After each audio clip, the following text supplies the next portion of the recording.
तो अब हम ये समझने वाले हैं कि किसी एक संधारित्र को जिसकी की विद्युत धारिता है C और एक प्रतिरोधक को जिसका प्रतिरोध है R, अगर दोनों को श्रेणी क्रम में जोड़ करके और इस संयोजन को अगर हम एक प्रत्यावर्ती धारा स्रोत से लगा दें तो ये संयोजन किस तरह का व्यवहार दर्शाता है। और इस टॉपिक को जो हमने नाम दिया है वो है श्रेणीबद्ध CR परिपथ पर प्रयुक्त AC वोल्ट था। तो सबसे पहले हमने इन दोनों को श्रेणी क्रम में जोड़ने के बाद इस संयोजन के सिरों पर क्या लगा दिया, प्रत्यावर्ती वोल्टेज, जो किस तरह से दिखाया जाता है V = Vm sin ωt। और संयोजन से वोल्टेज लगाते ही संयोजन में एक विद्युत धारा प्रवाहित होनी शुरू हो जाएगी। और सबसे पहले हमें इस विद्युत धारा का व्यंजक ही पता करना है जो कि वोल्टेज वाले व्यंजक से मिलता जुलता होगा कि V की जगह I आना चाहिए, जैसे यहाँ पर Vm है वहां पर Im आना चाहिए, साइन भी आना चाहिए और ωt में या तो कोई एंगल जुड़ रहा हो या कुछ एंगल घट रहा हो। अब देखिए इस टॉपिक को समझने के लिए हमें पहले यह आना चाहिए कि अगर किसी प्रत्यावर्ती वोल्टेज को किसी प्रतिरोधक से लगाया जाए तो वो किस तरह का व्यवहार दर्शाता है। तो हमने सीखा था कि प्रतिरोधक के लिए वोल्टेज और धारा दोनों ही समान कला में रहते हैं कि जब वोल्टेज 0 होता था धारा भी 0 होती थी, जब वोल्टेज अधिकतम होता था धारा भी अधिकतम हो जाती थी, और दोनों साथ साथ बढ़ते थे और साथ साथ ही घटते थे। तो वोल्टेज और धारा को हम प्रतिरोधक के लिए कहते थे कि ये दोनों समान कला में हैं या इनके बीच का कलांतर था 0। और बात करें एक संधारित्र की, जब उसके सिरों से हम एक प्रत्यावर्ती वोल्टेज लगाया करते थे तो उसके लिए जो विद्युत धारा आती थी वो वोल्टेज से 90 अंश के कोण से आगे आती थी। मतलब संधारित्र के लिए वोल्टेज और धारा के बीच में कलांतर था और वो था 90 अंश के। जब वोल्टेज 0 था धारा अधिकतम थी और जब वोल्टेज अधिकतम होता था धारा 0 हो जाती थी। तो ये दोनों प्रॉपर्टी आपको संधारित्र की और प्रतिरोधक की पता हो। अब देखिए श्रेणीबद्ध CR परिपथ में विद्युत धारा तो इन दोनों में एक ही है, और जब इस विद्युत धारा को मैं फेजर आरेख पर निरूपित करता हूं तो धारा को दर्शाने के लिए हम एक सदिश का प्रयोग करते हैं जिसका जो साइज होता है या परिमाण जो होता है वो हमें बताता है धारा का अधिकतम मान। तो ये हो गया धारा का अधिकतम मान, और अभी ये x अक्ष से कितने कोण पर है वो हमें नहीं पता है, लेकिन हमें ये बात पता है कि जिस दिशा में ये विद्युत धारा होगी उसी दिशा में होगा इस प्रतिरोधक का वोल्टेज VR, जिसे हम यहां पर बनाते हुए क्या बनाएंगे, उसका अधिकतम मान VRM। VRM हमें समझा रहा है कि ये प्रतिरोधक के सिरों पर वोल्टेज का अधिकतम मान है। और बात करें अगर संधारित्र की तो उसके लिए वोल्टेज से विद्युत धारा 90 अंश के कोण से आगे होती थी, और विद्युत धारा को तो हम पहले ही बना चुके हैं। तो हम ये भी कह सकते हैं कि संधारित्र के लिए वोल्टेज धारा से 90 अंश के कोण से पीछे होता है, और पीछे जाने के लिए हमें घड़ी के घूमने की दिशा में जाना होता है और आगे जाने के लिए घड़ी के घूमने की दिशा के विपरीत। तो मैं क्या बनाऊंगा, संधारित्र का वोल्टेज बना दूंगा धारा से 90 अंश के कोण से पीछे, लेकिन यहां पर भी जब मैं उसको एक सदिश से निरूपित करूंगा तो वहां पर उस वोल्टेज का अधिकतम मान प्रयोग होगा VCM। अब देखिए आपको ये बात भी पता होनी चाहिए कि श्रेणी क्रम में विद्युत धारा तो समान होती है, और इन दोनों के सिरों पर जो वोल्टेज आएगा, संधारित्र के सिरों पर वोल्टेज VC और प्रतिरोधक के सिरों पर वोल्टेज VR, इन दोनों वोल्टेज का जो योग होगा वो लगाए गए वोल्टेज के बराबर होता है। लेकिन ये दोनों वोल्टेज समान कला में नहीं है जो आप इनको सामान्यतः जोड़ दो, जैसे 2 और 4 6 होते, ऐसे हम नहीं जोड़ सकते। तो आप यहां पर ये देख सकते हो कि प्रतिरोधक के सिरों पर जो वोल्टेज का मान है वो संधारित्र के सिरों पर जो वोल्टेज है उससे 90 अंश के कोण से आगे चल रहा है, क्योंकि संधारित्र के वोल्टेज से प्रतिरोध तक पहुंचने के लिए मुझे घड़ी के घूमने की दिशा के विपरीत जाना पड़ रहा है। लेकिन अगर मैं इन दोनों वोल्टेज को सदिशों को जोड़ने के नियम का प्रयोग करके जोड़ूं तो मुझे लगाए गए वोल्टेज का मान पता लग सकता है। और सदिशों को जोड़ने का जो चतुर्भुजीय नियम है वो ये कहता है कि पहले सदिश के समानांतर दूसरे सदिश के हेड या सर से आप उतना ही बड़ा वेक्टर बना दें। मतलब ये हो गया हमारा VCM, और VRM के समानांतर एक सदिश बना दें VCM के हेड या सर से, और जहां पर इन दोनों के सर मिल रहे हैं वहां पर इनकी उभयनिष्ठ पूंछ को जोड़ दें तो हमें क्या मिल जाएगा, लगाए गए वोल्टेज का अधिकतम मान। और अधिकतम मान में इस वजह से कह रहा हूं कि आपको पता होगी कि जब भी वोल्टेज या धारा को हम फेजर आरेख पर दर्शा रहे होते हैं एक सदिश के द्वारा, तो सदिश का परिमाण जो होता है वो हमें वोल्टेज या धारा का अधिकतम मान ही बता रहा होता है। और ये सदिश धनात्मक x अक्ष से घड़ी के घूमने की दिशा के विपरीत जो कोण बना रहा होता है वो हमें यहां से देखना होता है कि लगाया गया वोल्टेज जो है वो कितने कोण पर रखना है, धनात्मक x अक्ष से घड़ी के घूमने की दिशा के विपरीत ओमेगा टी कोण पर। तो लगाया गया वोल्टेज अगर इस दिशा में आ रहा है तो ये जो सदिश होगा वो धनात्मक एक्स अक्ष से ये जो कोण बनाएगा वो होगा ओमेगा टी। और आप देख सकते हो कि वोल्टेज से धारा तक पहुंचने के लिए घड़ी के घूमने की दिशा के विपरीत जाना पड़ रहा है। विपरीत जाना पड़ रहा है तो यहां से हमें यह पता लग रहा है कि विद्युत धारा वोल्टेज से आगे है। तो आप एक चीज यहां पर देख सकते हो कि ये जो VRM है और जो VCM है वो एक दूसरे के लंबवत है। ये जो कोण है वो है 90 अंश का, और 90 अंश के सामने वाली भुजा को हम कहते हैं कर्ण। और इन दोनों भुजाओं में से आप किसी एक को भी लंब और दूसरे को आधार मान लो तो आप कह सकते हो कि लंब का स्क्वायर VRM का स्क्वायर प्लस आधार VCM का स्क्वायर किसके इक्वल होगा, कर्ण लगाए गए वोल्टेज के अधिकतम मान VM के स्क्वायर के। और VRM और VCM जो होते हैं वो प्रतिरोधक और संधारित्र के सिरों पर वोल्टेज के अधिकतम मान है। तो VRM कैसे निकलेगा, धारा के अधिकतम मान को प्रतिरोधक के प्रतिरोध से कर दे गुणा, तो वोल्टेज किसके बराबर आ जाएगा, धारा गुणा प्रतिरोध। इसका मुझे करना है स्क्वायर। और बिल्कुल इसी तरह से संधारित्र के सिरों पर अधिकतम वोल्टेज होगा अधिकतम धारा गुणा संधारित्र का प्रतिरोध, जिसे हम कहते हैं संधारित्रीय प्रतिघात और निरूपित करते हैं XC से। इसका भी क्या कर देंगे स्क्वायर, और ये किसके बराबर आ जाएगा, VM स्क्वायर। क्या आप देख सकते हो यहां पर IM स्क्वायर बनेगा, यहां पर भी IM स्क्वायर बनेगा, और वो दोनों में से आ जाएगा कॉमन। ब्रैकेट में क्या बचेगा, R square plus XC square, और वो किसके बराबर होगा, VM स्क्वायर के बराबर। और आप यहां से IM स्क्वायर अगर निकालोगे तो वो आ जाएगा VM स्क्वायर बटे में R square plus XC square. और अगर आप दोनों ही तरफ का वर्गमूल ले लो तो यहां पर तो बन जाएगा IM, यहां पर आ जाएगा VM, और ये नीचे क्या बनेगा, अंडर रूट में R square plus XC square. तो निष्कर्ष यहां से ये निकल रहा है कि एक C धारिता वाले संधारित्र को और R प्रतिरोध वाले प्रतिरोधक को श्रेणी क्रम में जोड़ने के बाद हम एक प्रत्यावर्ती धारा स्रोत से लगाएं जिसका अधिकतम वोल्टेज कितना हो, VM। तो इस संयोजन के अंदर जो अधिकतम विद्युत धारा प्रवाहित होगी IM वो किसके बराबर होगी, लगाए गए वोल्टेज के अधिकतम मान और इस संयोजन का तुल्य प्रतिरोध जो किसके बराबर है, under root R square plus XC square. और वास्तव में ये क्या कहलाती है, श्रेणीबद्ध CR संयोजन की प्रतिबाधा, जिसे हम निरूपित करते हैं Z से। तो विद्युत धारा का अधिकतम मान वोल्टेज के अधिकतम मान को इस संयोजन के तुल्य प्रतिरोध या प्रतिबाधा से विभाजित करने के बाद मिल रहा है। लेकिन हमारा यहाँ पर जो लक्ष्य है वो वोल्टेज की तरह ही धारा का एक समीकरण बनाने में है, जहां पर V की जगह तो आए तात्कालिक विद्युत धारा, VM की जगह है धारा का अधिकतम मान, साइन की जगह साइन हो, और अंदर ओमेगा टी में या तो कोई एंगल जुड़े या फिर कुछ घटे। और अभी मैं आपको समझा चुका हूं कि देखने से हमें ये बात तो पता लग गई कि विद्युत धारा वोल्टेज से आगे चल रही है, और उस कोण को हम मान लेते हैं फाई। और फाई किस तरह से होगा कि अगर मैं इस समकोण त्रिभुज के अंदर tan फाई निकालूं तो वो किसके बराबर आएगा, लंब, जो कि VCM के बराबर है। कोण के सामने वाली भुजा को ही तो लंब कहते हैं, और 90 अंश के कोण के सामने वाली भुजा को कर्ण कहते हैं। तो दूसरी भुजा क्या हो जाएगी, आधार। तो tan फाई किसके बराबर आएगा, VCM लंब बटे आधार VRM। तो आप कह सकते हो कि जिस कोण से ये हमारी विद्युत धारा आगे चल रही है वो कोण कुछ इस तरह से है कि उसका जब आप tan निकालोगे तो वो किसके बराबर आएगा, VCM बटे VRM के। और VCM में आपको बता चुका हूं कि वो किसके बराबर होता है, IM इंटू XC के, और VRM किसके बराबर होता है, IM इंटू R के। तो IM जो धारा का अधिकतम मान है वो दोनों जगह कट जाएगा, तो tan फाई किसके बराबर आ जाएगा, XC बटे R के। और अगर आप यहां से फाई निकालना चाहते हो तो फाई को आप कह सकते हो tan इनवर्स XC बटे R, क्योंकि मान लीजिए कि XC बटे R जो है वो हमारा एक निकल करके आ गया, तो आप कह दोगे कि जिस कोण से हमारी विद्युत धारा आगे चल रही है वो है 45 अंश।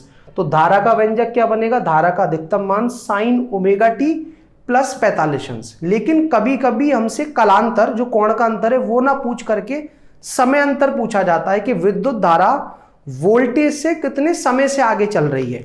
तो पहले आप क्या करें कि इस कलांतर को, जिसे हम कोण का अंतर भी कहते हैं, उसे डिग्री में तो आपने पता कर लिया, फिर उसको रेडियन में परिवर्तित करो पाई बटे 180 से गुणा करके। और जब ये रेडियन में परिवर्तित हो जाए तो कोण किसके बराबर होता है, कोणीय वेग इंटू समय।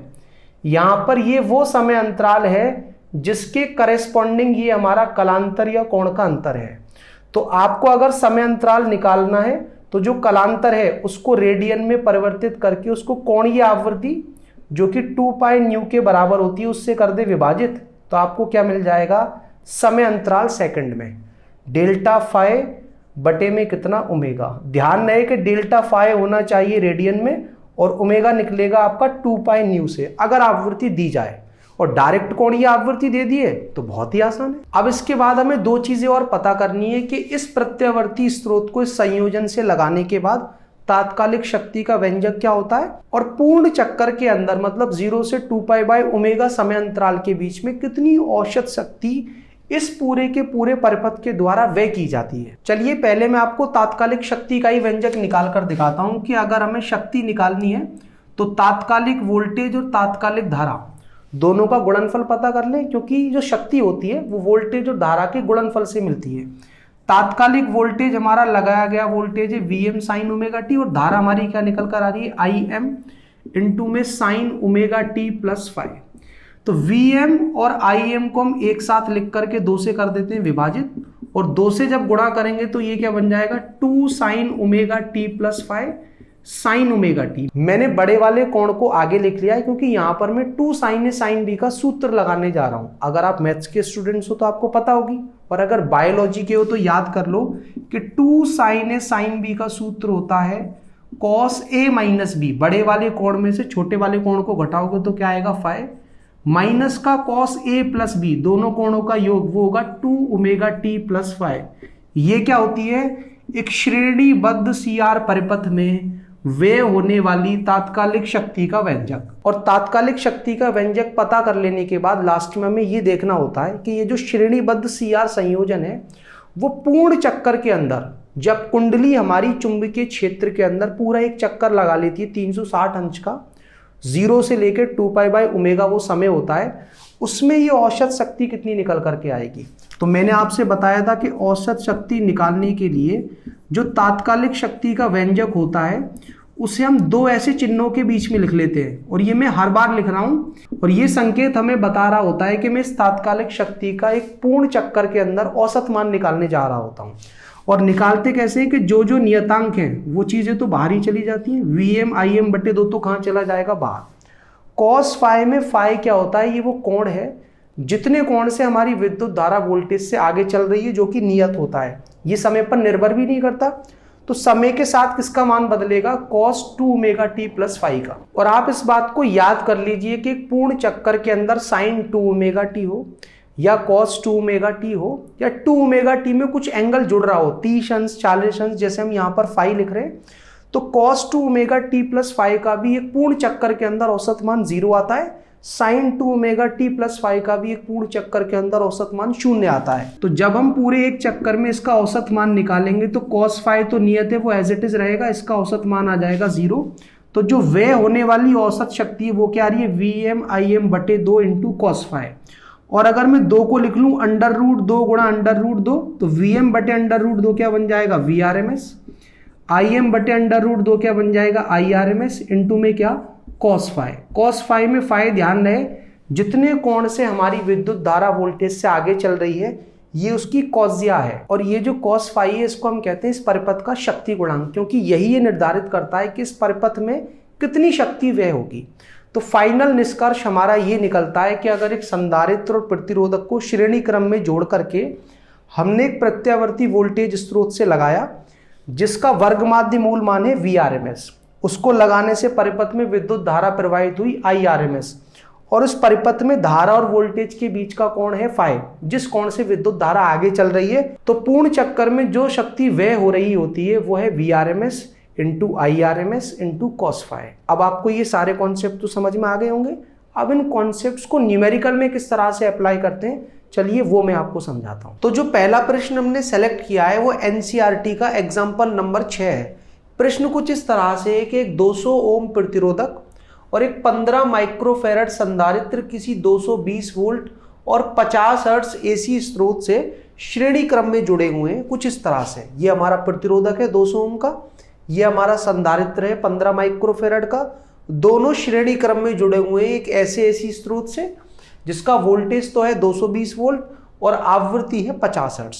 तो पहले पार्ट में हमसे पूछा गया है कि परिपथ में धारा की गणना कीजिए। तो ये बात तो हमें पता ही है कि श्रेणी क्रम में दोनों में ही जो विद्युत धारा प्रवाहित होगी वो एक ही विद्युत धारा होगी, और वोल्टेज या धारा के बारे में अगर हमसे कुछ ना कहा जाए तो हम ये मानकर चलेंगे कि हमसे आरएमएस धारा का मान पूछा जा रहा है, और जो वोल्टेज हमें दिया गया है उसके बारे में भी कुछ ना बताया जाए तो वो आरएमएस वोल्टेज होता है।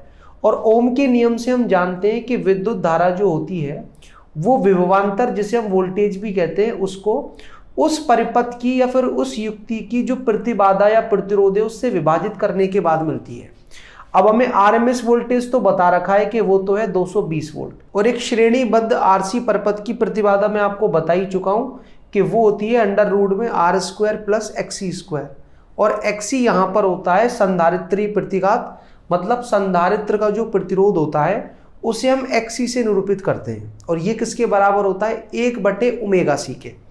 तो अगर हम धारा का आरएमएस मान निकालें तो वो क्या आ जाएगा, 220 को हमें विभाजित करना पड़ेगा अंडर रूट में R² मतलब 200 का स्क्वायर, और प्लस यहाँ पर जब आप XC को निकालोगे तो वो आएगा 1/ω। ओमेगा कैसे निकलता है कि आवृत्ति जो हमारी होती है उसे तो हम न्यू से रिप्रेजेंट करते हैं, और उसको जैसे ही हम 2π से गुणा कर दें तो हमें मिल जाती है कोणीय आवृत्ति ओमेगा। तो 50 गुणा 2 तो कितना हो जाएगा 100 गुणा पाए तो ओमेगा तो आ गया हमारा 100π, और हमें धारिता बता रखी है 15 माइक्रोफेरेड। लेकिन अगर हम ये संधारित्रीय प्रतिघात ओम में चाहते हैं तो धारिता को हम डालेंगे फेरेड में। तो मैंने माइक्रो को हटा करके 10⁻⁻6 लगा दिया, इसका हमें क्या करना पड़ेगा स्क्वायर। अब यहाँ पर हमें केवल इस व्यंजक को सॉल्व करना है और हमें मिल जाएगा धारा का आरएमएस मान। तो 220 को हम अभी ऐसे ही रखते हैं, अंडर रूट में ये जो 200 का स्क्वायर है इसे भी ऐसे ही रखते हैं, प्लस लगाकर ये जो वैल्यू है पहले इसको सॉल्व कर लेते हैं। तो ये 10⁻2 है और ये 10⁻⁻6, और जब आधार समान होते हैं तो घातें जुड़ जाती हैं, ये बनेगा 10⁻4। तो 10⁻4 को जब मैं ऊपर लेकर जाऊंगा तो 10⁻4 बन जाएगा, और 4 जो होगी 10⁻, उसका स्क्वायर आएगा 10⁻8 बटे में पाई का जब स्क्वायर करोगे तो वो तो आ जाएगा π², और ये जो हमारा 15 है उसका स्क्वायर बनेगा 225। तो आप यहाँ पर देख सकते हो कि π² जो हमारा होता है वो लगभग 10 के बराबर होता है, तो ये बन जाएगा 10�7। उसको आप ऐसे लिख लो 10�3 मतलब 1000 गुणा 10�4। 225 से ये जो हमारी 10�3 है वो लगभग 4.44 बार हो जाएगा विभाजित। तो हमारा ये जो XC का स्क्वायर है वो कितना आ गया 4.44 गुणा 10�4। R का स्क्वायर आएगा 4 गुणा 10�4। 10�4 दोनों में से कॉमन होगा, लेकिन जब आप उसका वर्गमूल लोगे तो वो आएगा 10�2। अंडर रूट में क्या बचेगा, आगे तो बचेगा 4, यहाँ पर 4.44, ये आ जाएगा 8.4, और ऊपर 220 हमारा एज इट इज। तो 220 को अगर मैं 100 से विभाजित करूंगा तो ये हमारा निकल करके आएगा 2.2, और 8.4 का वर्गमूल लेकर के जैसे ही मैं 2.2 को विभाजित करूंगा तो धारा का वर्ग माध्य मूल मानाएगा 0.755 एम्पियर। ये वो विद्युत धारा है जो इस श्रेणीबद्ध CR परिपथ के अंदर प्रवाहित होगी जब उसको इस AC स्रोत से जोड़ा जाए, जिसका वर्ग माध्य मूल वोल्टेज है 220 और उसकी आवृत्ति हो 50 हर्ट्ज। अब चलिए दूसरे पार्ट को देख लेते हैं। इसमें हमसे पूछा गया है प्रतिरोधक एवं संधारित्र के सिरों के बीच जो आरएमएस वोल्टता है उसकी गणना कीजिए। तो चाहे प्रतिरोधक हो चाहे संधारित्र हो, वो ओम के नियम का पालन करता है कि उसके सिरों पर जो वोल्टेज होगा वो धारा और उसके प्रतिरोध के गुणनफल के बराबर होगा। अगर आपसे आरएमएस वोल्टेज पूछा जाए तो यहाँ पर आरएमएस धारा का प्रयोग करना है, और अगर अधिकतम वोल्टेज पूछा जाए तो यहाँ अधिकतम धारा का प्रयोग करना है। तो प्रतिरोधक के लिए अगर हम देखें आरएमएस विद्युत धारा तो दोनों में ही समान है 0.755, और प्रतिरोधक का प्रतिरोध है 200 ओम का। तो आप देखोगे 100 का जब इससे मैं गुणा करूंगा तो ये तो आ जाएगा 75.5 गुणा 2 करूंगा तो 151 वोल्ट का विभवांतर होगा प्रतिरोधक के सिरों पर। और प्रतिरोधक की तरह ही संधारित्र के लिए भी ओम का नियम लगेगा, और संधारित्र के सिरों पर जो आरएमएस वोल्टेज है, आरएमएस विद्युत धारा, और संधारित्र का जो प्रतिरोध है जिसे हम संधारित्रीय प्रतिघात कहते हैं XC, उसके गुणनफल से मिलेगा।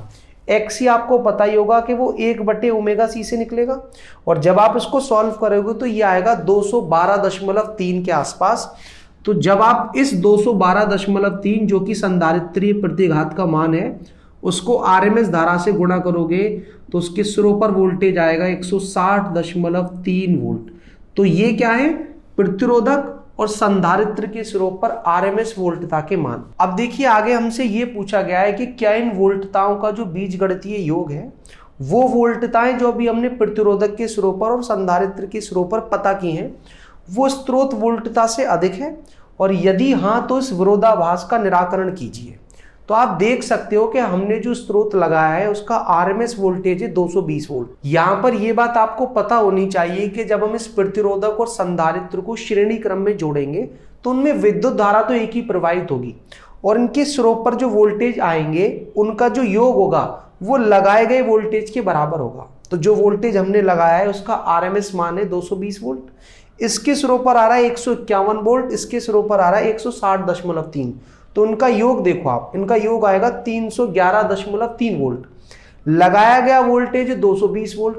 तो जो श्रेणी क्रम वाला कॉन्सेप्ट है वो तो यहां पर नहीं लग पा रहा है, क्योंकि प्रतिरोधक और संधारित्र के सिरों पर जो आरएमएस वोल्टेज का योग है वो लगाए गए वोल्टेज से अधिक आ रहा है। तो यहां पर विरोधाभास ये है कि ये दोनों जो वोल्टेज है प्रतिरोधक के सिरों पर और संधारित्र के सिरों पर वो समान कला में नहीं है। अगर समान कला में होते तो हम सामान्य बीजगणितीय नियमों के द्वारा इनको जोड़ सकते हैं, लेकिन प्रतिरोधक का जो वोल्टेज है वो तो होता है धारा की दिशा में, और संधारित्र का वोल्टेज धारा से 90 अंश के कोण से पीछे होता है। तो इन दोनों के बीच में कलांतर या कोण का अंतर है 90 अंश का। तो यहां पर ये दोनों ही वोल्टेज जोड़ेंगे सदिशों के जोड़ने के नियम का प्रयोग करके, और अगर दो सदिशों के बीच में 90 अंश का कोण का अंतर या कलांतर होता है तो उनका जो परिणामी होता है, दोनों सदिशों के जो परिमाण हैं उनके वर्ग करके पहले तो उन्हें जोड़ दें, और जो भी रिजल्ट निकल करके आए उसका जैसे आप वर्गमूल लोगे आपको मिल जाएगा उनका परिणामी, और वो आएगा लगाए गए वोल्टेज के बराबर। तो ये कितना है हमारा 151 का स्क्वायर, और ये है 160.3 का स्क्वायर। 151 को हम ऐसे लिख सकते हैं 1.51 गुणा 100 का स्क्वायर, और प्लस 160.3 को हम ऐसे लिख सकते हैं 1.603 गुणा 100 का स्क्वायर। अब आप जब इन दोनों का वर्ग करके इन्हें जोड़ोगे और उसके बाद जब वर्गमूल लोगे तो आप देख सकते हो कि 220 ही आएगा। यहां पर देखो 100 का स्क्वायर है, यहां भी 100 का स्क्वायर है, 100 का स्क्वायर दोनों में कॉमन लेकर के बाहर आ जाएगा, और 100 का स्क्वायर का जब आप वर्गमूल लोगे ना तो 100 आएगा, और जब हम 1.51 का वर्ग करेंगे तो वो तो आएगा 2.25, 1.6 का वर्ग आएगा 2.56।